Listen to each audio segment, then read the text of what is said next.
Rumah Sakit Jiwa Profesor Dr. Muhammad Ildren ya. Profesor Dr. Muhammad Ildren ini yang di Jalan Jamin Ginting.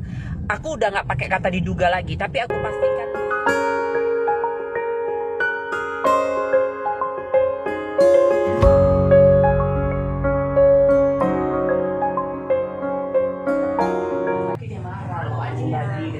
Sakit marah dia Bang Iqbal. Sakitnya iya biasa. Tapi itunya nggak ada yang bermasalah kan? Tapi jangan ditengok marah itunya. Ayu ada mau ngomong apa sama Entok? Alhamdulillah tadi situ semua warganya antusias pula kenal sama Entok, ngefans sama Entok. Banyak yang foto, banyak yang hubungi udah kayak artis Baim Wong bedah rumah jadinya aku di situ. Tapi itu rahmat, itu kata Allah, itu rahmat. Makasihlah buat keluarga besar Gang Sekata ya, Pasar 8 Helpet yang segitu-gitunya rame tadi ngerumuni Entok. Allahu Akbar. Cuman jadinya aku pikir besok nggak minggu, jadi maksudnya mau besok itu ke rumah sakit jiwa, rumah sakitnya ini ya. Rumah sakitnya ini. Jadi kalian tahu nggak ada berita yang sangat mengejutkan?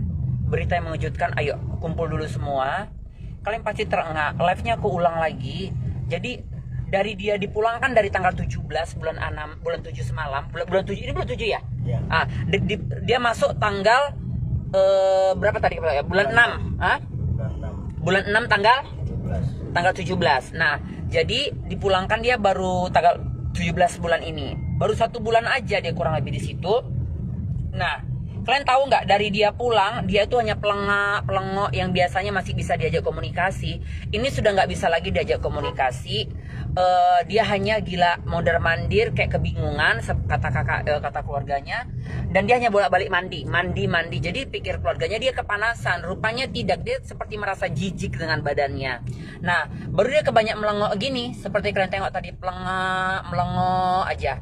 Jadi mungkin dia kena hantaman ataupun kena tekanan 1 bulan itu ya, selalu diperkosa. Jadi Entok kenapa udah nggak pakai kata diduga lagi, terserah deh ya. Buat rumah sakit ini, rumah sakit apa nih namanya, rumah sakit jiwa ini, Rumah Sakit Jiwa Profesor Dr. Muhammad Ildren ya. Profesor Dr. Muhammad Ildren ini yang di Jalan Jamin Ginting. Aku udah nggak pakai kata diduga lagi, tapi aku pastikan dia diperkosa. Dia itu dicabuli di situ karena memang dia cantik. Bahkan tadi aku masih nengok dia dalam kondisi telanjang bulat, body dia masih cantik banget seperti anak SMP. Kencang, gitar Spanyol kali. Jadi hanya laki-laki gak waras yang gak selera sama dia. Semua laki-laki pasti selera sama dia. Makanya dia sampai, dan kalian tahu nggak tadi keluarganya bilang apa sama Entok? Dari dia pulang, dia tidak pernah mau diajak komunikasi dan gak pernah ngomong seperti sama Ratu. Setelah ada Ratu lah baru kami dengar dia ngomong ini. Dia mengatakan, aku dikentot gitu ya Pak. Aku dikentot. Dikentot siapa? Laki-laki itu bilang enak juga ya Dek. Enak juga. Jadi kata-katanya itu, aku dikentot. Laki-laki itu bilang enak juga ya Dek. Itulah dibilangnya. Bahkan dibayar gitu ya, dibayar. Berarti dia janji-janji mungkin ngasih duit ya. Ku kasih duit. Karena memang dia kayaknya masih ngerti duit saat itu gitu. Karena tadi Entok juga ngasih duit sama dia langsung terima loh. Ini Entok ngasih jajan sama Ayu Murni, dia langsung terima. Dia ngerti duit, makanya dia diiming-iming duit ya sama laki-laki itu. Nah, mungkin dia pada akhirnya dibohongin, nggak dikasih-kasih, ngelawan. Makanya terakhir dia dibaku hamtam lah sampai di rudal paksa ya, sampai dia kencing kesakitan. Jadi kalau dengan kencing kesakitan Entok rasa dia tidak sekali dicabuli dan berkali-kali, maka dia sampai sebengong-bengong itu.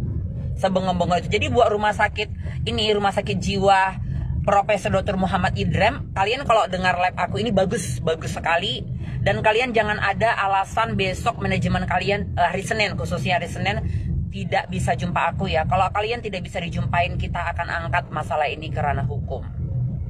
Jadi kalian memang harus, bahkan tadi kok di pahanya masih ada lebamnya, masih ada utuh lebamnya seperti di foto ini. Kalau cupang-cupangnya masih ada tinggal bekas-bekas coklat tapi sudah nggak biru lagi. Karena cupang itu kan di awal-awal kan dia hitam ya, hitam, merah kehitaman. Makin hari kan makin coklat. Tadi di payudaranya masih ada beberapa entok lihat.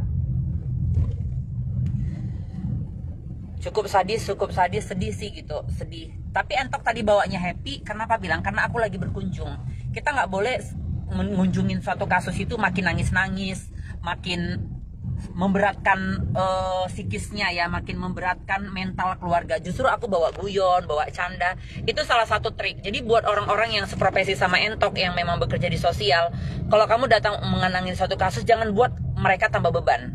Tapi kamu harus sesupel mungkin, sesupel mungkin, sehumble mungkin, serilek mungkin. Jadi Allah pelan Iqbal. Jadi pasien yang kamu datangi, korban yang kamu datangi itu nggak merasa betul-betul ini beban hidup banget gitu ya. Makanya entok itu bawa bercanda, bawa guyon, bawa seperti aku mendatangi keluargaku aja gitu. Nggak perlu kita tiba-tiba, ya Allah, sadisnya, ngerinya, nggak perlu. Itu membuat keluarga korban semakin terpukul dan semakin stres. Jadi kita memang harus seriang mungkin gitu. Bukan berarti kita tidak ada akhlak, tidak, tetap dalam jalur yang benar, dalam stat yang benar, tapi kita harus memberikan sugesti nyaman, sugesti happy, supaya dia merasa, wow, ini tempat aku yang membuat aku happy, ini orang ini bisa aku buat cerita. Maka dia sampai keluarganya tadi perlu entok bilang, baru inilah dia mau ngomong dari pulang. Dan itu kata-kata yang paling terpenting. Kita nggak perlu panjang lebar dari tanggal berapa, nggak perlu. Dengan kata aku dikentot laki-laki itu bilang enak juga ya. Dia itu udah paling benar. Walaupun memang ODGJ itu tidak bijak berbicara ya di pengadilan, tapi kita itu ada semuanya tarik ulur dalam hukum. Jadi keluarga juga bisa memberikan argumen nanti bahwa dia selama ini bukan yang ODGJ berat. Jadi komunikasi yang dikasih dia itu komunikasi yang bisa dianggap betul-betul waras. Karena segila-gilanya orang, dia tidak akan pernah menceritakan apa yang tidak pernah terjadi sama dia. Dia pasti menceritakan apa yang terjadi sama dia. Itu logikanya. Jadi orang gila sekalipun, maaf kata ya, dia tidak akan pernah melempari kita dengan batu saat kita tidak membilangkan dia orang gila. Nah, jadi bicara orang gila itu justru yang paling benar. Orang mabuk kalau ngomong sama orang gila kalau ngomong itu udah paling benar. Dibandingkan kita yang waras sumpah di atas Al-Quran, belum tentu bisa dipercaya.